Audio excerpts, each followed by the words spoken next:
شهر نورک درای پخو در این محیط افسانوی استراحتگاه فعالیت میکند. کودکان با گروه ها جدا شده تحت نظارت مربی ها قرار دارند. سرداران دسته ها از آماده بودن و چاره‌بینی گزارش میدهند. بعد از این سرود ملی صدا داده پرچم دولتی برافروخته می شود. همین گونه هر تابستان با افتخار از آزادی و استقلال مراسم گشوده شوی استراحتگاه آفتابک شهر نورک صورت میگیرد. امسال در این چاره‌بینی تنتنوی معاون رئیس ولایت ختلان، رهبریت شهر و شورای اتفاقهای کسبه شرکت و سخنرانی نمودند. تاکید کرده شد که با شرافت صلح و استقلال جمهوری تاجیکستان برای استراحت کودکان شرایط و امکانیت فراهم آورده است تا که آنها در دوره تعطیل فراغت نمایند. معاون رئیس ولایت با اشاره به سیاست دوراندیشانه پیشوای ملت محترم امام علی رحمان تاکید داشتند که کودکان آینده ساز ملتند و آنها باید در جواب به غمخواری های دولت و حکومت با رفتار نمونوی بهره از خود نمودن علم و فن تلاش نمایند. و این خاطر بین آنها آزمون و مسابقه های گوناگون گذرانده می شود.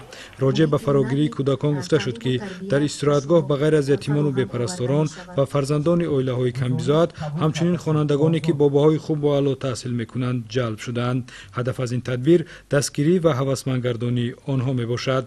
در قسمت دیگری چاره‌بینی فرهنگی و فراغتی کودکان با اجرای رقص و سرود نزد مهمانان و همسالان خود هنر و استعداد خود را به نمایش گذاشتند.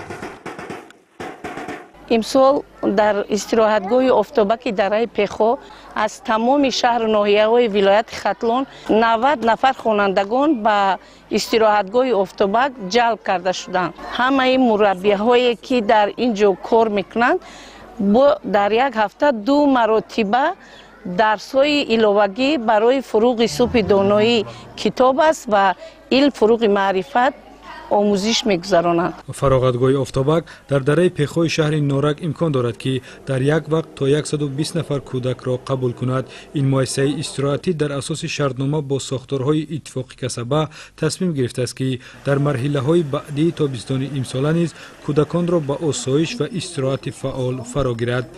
معاون رئیس ولایت ختلان تاکید کردند که با مسئله تازگی محیط خواب و بازی، تشکیل مسابقه و چاره‌بینی‌ها بین نورسان و جلب آنها به مطالعه کتاب‌ها دقت اساسی داده شود و استراحت از روی رجا صورت گیرد. حالا راهروها، حوض شناوری، تجهیزات ورزشی، صحبتکده‌ها، جای خواب، آشخانه و دیگر انشاءات ضروری از تعمیر برآورده شده مورد بهره برداری قرار گرفته است.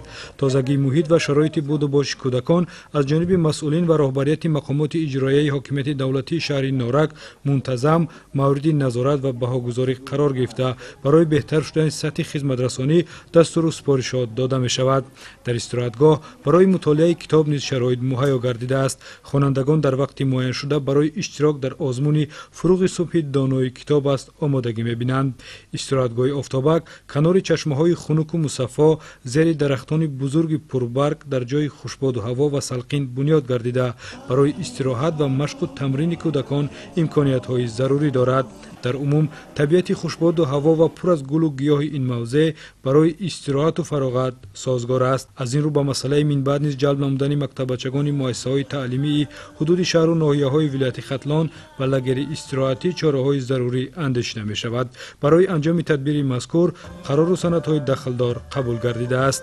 اتفاقهای کسبه با استفاده از همه امکانیت‌های موجوده کوشش به خرج داده ایستاده است که در موسم امساله هرچی بیشتر کودکان به استراحت فرا گرفته شوند. هدف مسئولان و دستاندرکاران آن است که کودکان دوره تعطیل را خوش و خاطرمند سپری نمایند.